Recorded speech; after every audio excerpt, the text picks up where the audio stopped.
हिजाज के शुमाल की तरफ मदायने सालेह के एक सरसब्ज वादी में एक ऊँटनी अपने बच्चे के साथ घास चर रही थी। मौका पाकर कुछ लोगों ने उस ऊँटनी को पकड़ लिया और उसे मार डाला। ऊँटनी का बच्चा वहां से भाग निकला। चंद लोगों ने उसका पीछा किया, लेकिन वो उनके हाथ ना आया। ये बेज़बान जानवर दौड़ता हुआ पहाड़ पर चढ़ गया और एक पत्थर में दाखिल होकर गायब हो गया। ये ऊँटनी और इसका बच्चा कहाँ से आए थे? वो लोग कौन थे जिन्होंने इस ऊँटनी को मारा था? और वो ऊँटनी का बच्चा कहाँ गायब हो गया? कुरान मजीद में मौजूद इस इबरतनाक किस्से को इस वीडियो में हम मुकम्मल जानने की कोशिश करेंगे। ये उस वक्त की बात है जब तूफान नूह के बाद दुनिया में बनी नूह इंसान फिर से बसना शुरू हो रहे थे। तहजीबों और शहरों की बुनियाद पड़ रही थी और लोग कबीला में रहकर ज़िंदगी गुजारते थे। उन दिनों अरब के शुमाली इलाके में कौम समूद नामी एक कबीला आबाद था जो हज़रत नूह अलैहिस्सलाम के बेटे साम की औलाद थे। कौम समूद का ये इलाका मदायन कहलाता था जो बहुत ही सरसब्ज और शादाब इलाका था। कौम समूद के लोग निहायत ही ताकतवर, ऊंचे कद वाले और ज़बरदस्त शान और शौकत के मालिक थे। उन्हें फ़न तामीर में कमाल हासिल था। ये लोग पहाड़ों को तराश कर इंतहाई खूबसूरत इमारतें बनाते थे। उनकी ये अजीमुशान इमारतें आज भी उन इलाकों में मौजूद है जो सुर्ख चट्टानों से तराश कर बनाई गई थी। ऐसी बेमिसाल इमारतें मदायने सालेह के इलाके में हज़ारों की तादाद में बनाई गई थी। कौम समूद अपनी आलीशान महल, सरसब्ज खेत खलियान और निमतों की फरावानी के सबब गुरूर, तकब्बुर और सरकशी के नशे में चूर थे। कौम समूद के मुआशरे से हक और इंसाफ ख़त्म हो चुकी थी। लोग बेहयाई, फहाशी में पड़ गए। उनकी ज़िंदगी नाच गानों, ऐशो इशरत, शराब और शबाब से जुड़ गई थी। यहाँ तक कि ये लोग सबसे बड़ा जुर्म और गुनाह यानी शिर्क में भी मुब्तला हो गए। इब्लीस ने कौम समूद के पहाड़ काट कर पत्थर तराशने के इस फन को ही उनके लिए गलत राह का जरिया बना दिया। उन लोगों ने पहाड़ों से पत्थर तराशे और बुत बनाकर उसकी पूजा शुरू कर दी। रिवायतों के मुताबिक उन्होंने पत्थर के 70 मूर्तियां बनाई और उन्हें अपने कबीले में कायम करके उसकी इबादत शुरू कर दी और अपने आबाओ अजदाद के सच्चे दीन और अल्लाह के वाहिद ज़ात के मुनकिर हो गए। लिहाजा इस सरकश कौम की हिदायत के लिए अल्लाह रब्बुल इज़्ज़त ने उनकी तरफ हज़रत सालेह अलैहिस्सलाम को भेजा, जो खुद कौम समूद से ताल्लुक़ रखते थे और एक नेक सिफत और शरीफुल नफ्स इंसान थे। हज़रत सालेह अलैहिस्सलाम ने उन्हें एक अल्लाह को मानने, सिर्फ उसकी इबादत करने का हुक्म दिया और उनको अपने ऊपर अल्लाह तबारक व ताला की दी गई नेमतें याद दिलाकर समझाया और अज़ाब इलाही से डराया। हज़रत सालेह अलैहिस्सलाम ने फरमाया, ऐ मेरी कौम, तुम अल्लाह की इबादत करो, उसके सिवा तुम्हारा कोई माबूद नहीं। उसी ने तुमको पैदा किया और आबाद किया। उसकी मग़फ़िरत मांगो और उसके आगे तौबा करो। बेशक मेरा परवरदिगार नज़दीक भी है और दुआ कबूल करने वाला भी है।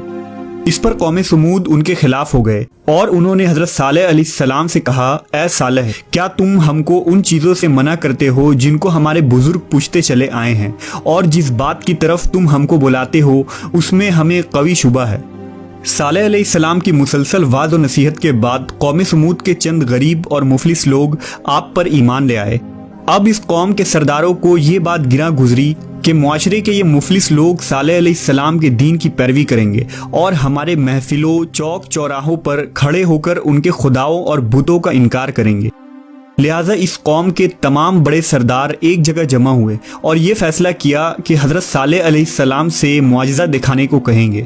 लिहाजा सरदारान ने हज़रत सालेह से कहा, ऐ सालेह, अगर तुम अल्लाह के सच्चे पैगंबर हो तो हमको कोई ऐसा मुआजिज़ा दिखाओ जिसे देखकर हमें तुम पर यकीन आ जाए। सालेह अलैहिस्सलाम ने फरमाया, हम चाहते हैं कि ये जो सामने क्या मुआजिज़ा देखना चाहते हो, ऐसी उन्होंने कहा बरामद करो जो गाभन हो, बच्चा दे, सबके लिए दूध मुहैया करे और उसमें फुला फुला खूबियां हो। हज़रत सालेह अलैहिस्सलाम ने अल्लाह के हुजूर गिड़गिड़ा कर दुआ फरमाई। अल्लाह ने अपने नबी की दुआ कबूल फरमाई और देखते ही देखते चट्टान शक हो गई और उसमें से एक तवीलुल कामत खूबसूरत ऊँटनी बरामद हुई जिसमें वो सब खूबियां मौजूद थी जिनकी कौम समूद ने फरमाइश की थी।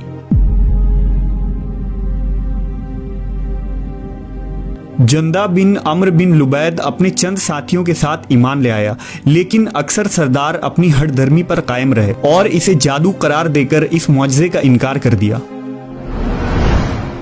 یہ اونٹنی اس قوم کے لیے معجزہ بھی تھی اور ایک آزمائش بھی۔ اس اونٹنی نے پیدا ہوتے ہی اپنے برابر ایک بچہ جنا۔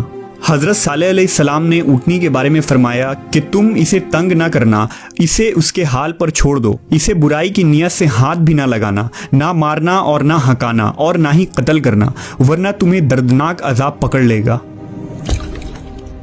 یہ اونٹنی مدائن صالح کے وادیوں میں رہنے لگی اور جب پانی پینے آتی تو اس دن سارے تالاب کا پانی پی جاتی اور لوگ اپنی حاجت دوسرے دن پوری کرتے۔ جس دن یہ اونٹنی پانی پیتی اس دن اس کا دودھ دوہا جاتا تو وہ اتنا ہوتا کہ تمام قبیلے کو کافی ہو جاتا تھا۔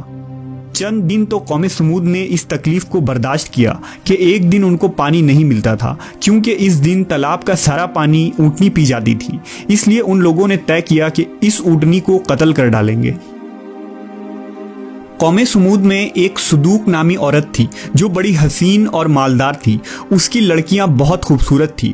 اس نے مسدہ ابن دہر اور قیدار بن سالف کو بلا کر کہا کہ اگر تم اونٹنی کو ذبح کر دو تو میری جس لڑکی سے چاہو نکاح کر لینا۔ چنانچہ قیدار بن سالف جو سرخ رنگ کا بھوری آنکھوں والا پستہ قد آدمی تھا اور ایک زناکار عورت کا لڑکا تھا، ساری قوم کے حکم سے اس اونٹنی کو قتل کرنے کے لیے تیار ہو گیا۔ ایک دن اس قوم کے 9 افراد اونٹنی کے انتظار میں کنویں کے پاس گھات لگا کر بیٹھ گئے، جبکہ قوم کے لوگ اللہ کے عذاب کے ڈر سے چھپ کر یہ منظر دیکھنے لگے۔ جب اونٹنی کنویں کے قریب آئی تو مسدہ نامی شخص نے تیر چلایا جو اس کے پنڈلی میں پیوست ہو گیا اور ٹانگ سے خون کا فوارہ جاری ہو گیا۔ لہذا قیدار بن سالف آگے بڑھا اور تلوار کے ایک بھرپور وار سے اونٹنی کے پچھلے پاؤں کو کاٹ ڈالا۔ اونٹنی شدید زخمی ہو کر زمین پر گر پڑی اور ایک زوردار چیخ ماری۔ اس اثنا میں زخمی اونٹنی کو گھیرے میں لے کر اس پر نیزوں اور تلواروں کی لاتعداد وار کیے گئے، جس سے وہ ہلاک ہو گئی۔ ادھر اس کا بچہ بھاگتا ہوا پہاڑ پر چڑھا اور چیخیں مارتا ہوا غائب ہو گیا۔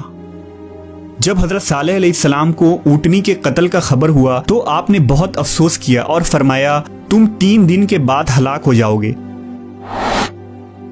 قوم سمود کی اس سرکشی پر عذاب خداوندی کا ظہور اس طرح ہوا، پہلے ایک زبردست خوفناک آواز آئی، پھر شدید زلزلہ آیا جس سے پوری آبادی اتل پتل ہو کر چکنا چور ہو گئی، تمام عمارتیں ٹوٹ پھوٹ کر تہس نہس ہو گئیں اور قوم سمود کا ایک ایک آدمی گھٹنوں کے بل اوندھا گر کر مر گیا۔ صالح علیہ السلام کی پوری بستی زلزلوں کے جھٹکوں سے تباہ و برباد ہو کر اینٹ پتھروں کا ڈھیر بن گئی۔ حضرت صالح علیہ السلام نے ان لوگوں کی طرف سے منہ پھیر لیا اور اس بستی کو چھوڑ کر دوسری جگہ تشریف لے گئے۔